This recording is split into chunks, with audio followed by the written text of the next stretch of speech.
Hello guys, wala jud mi rice. Wa pa mi kapalit og rice kay sa weekend pa mi magpalit. So mag-experiment na pud si Jangyum karon, no? So I will just, use the available resources na nasa among kitchen. So atong palakon ang macaroni elbows. Mao ni atong gamiton karon. Ug nami saging day nga saba, no? So amo po ning kaunon tirahon ni namo ron. Kuyaw ilang saging diri no nga baligya kay frozen unya panit nga panita na daan. So atong pangukalan. Atong i-drain. Kung kana mo ako nakita sa ref na chicken broth, ano sa ni siya?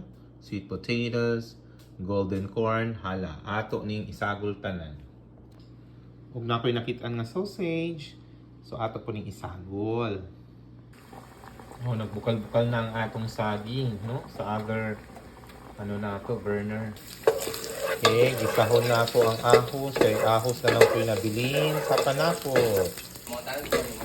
Okay, ato nang gikuan ang sausage. Kaya nakakita kong sausage. Gikuan ang macaroni, sitaw gani? Elbow. Sabot, minsan nga pagkalasi, nga pagkaluto. Basta mo na ni siya, kaya wala ni available.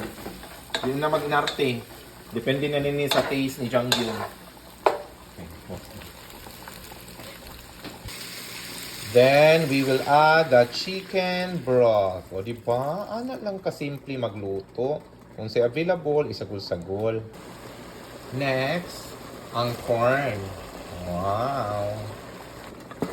Kana, kuraw-kurawon.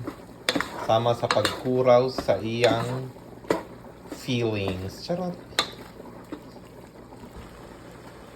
Then, sunod na to ang sweet potato. Nag-drain na po nato ang saba. Atong kurawon. Then, pepper. Lagyan natin ng salt. Hello guys, mauna ni ang resulta sa akong experiment. I don't know if anong taste nito. Tikman natin mamaya.